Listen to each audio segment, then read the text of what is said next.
L'assemblée est caractérisée par un ensemble de rapports mutuels. Or, si l'assemblée a une bataille à livrer, c'est essentiellement parce qu'elle reconnaît Jésus-Christ comme son Seigneur. Ce titre qui lui est confié, cette position qui lui est reconnue, concerne essentiellement l'assemblée. En sorte que c'est à l'assemblée qu'il appartient de soutenir la lutte.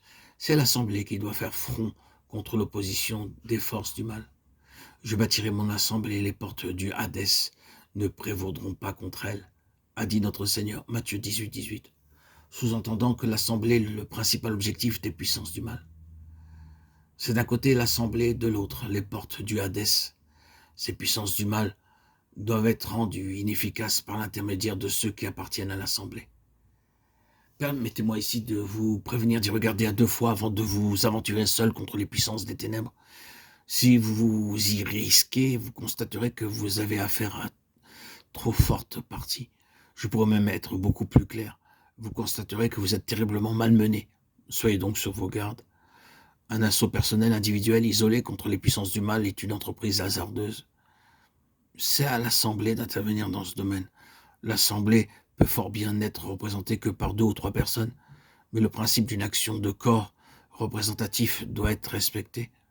Cela ne signifie pas qu'on ne doive pas résister personnellement au diable, que nous ne soyons pas appelés à tenir individuellement, à nous opposer fermement à ses manœuvres. Mais si vous entendez vous livrer à un assaut contre les forteresses du malin, vous aurez à rester sur le terrain de l'Assemblée pour en venir à bout. Car le Seigneur a fait de cette chose-là une affaire d'Assemblée.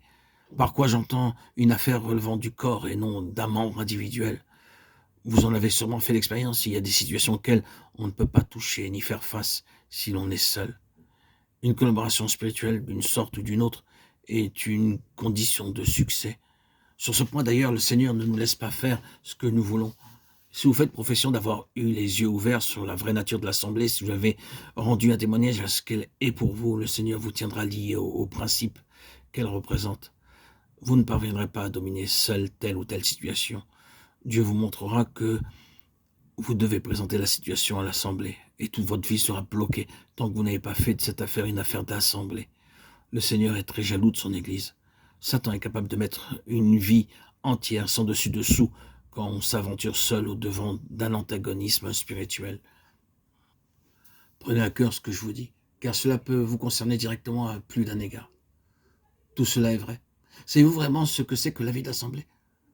Vous me comprenez naturellement, quand je parle de la vie d'Assemblée, je ne parle pas de ce que les hommes appellent habituellement l'Église. Je parle de ces rapports spirituels qui unissent les enfants de Dieu, de cette dépendance mutuelle des membres de Christ.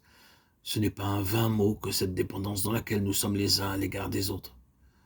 Le Seigneur l'a ainsi voulu.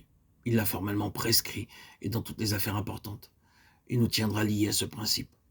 Si nous ne reconnaissons pas cette loi de Dieu, nous pouvons nous en aller à notre travail et nous apercevoir là que nous sommes mis en échec par l'ennemi et qu'il n'y a pas d'issue pour nous.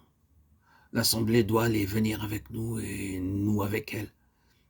Il faut une vie de corps dans cette affaire. Ah, si vous l'aviez seulement reconnu et réalisé, chers amis, frères et sœurs en Christ, bien-aimés auditeurs, auditrices, vous verriez alors que bien des échecs et bien des déconvenus y ont leur explication.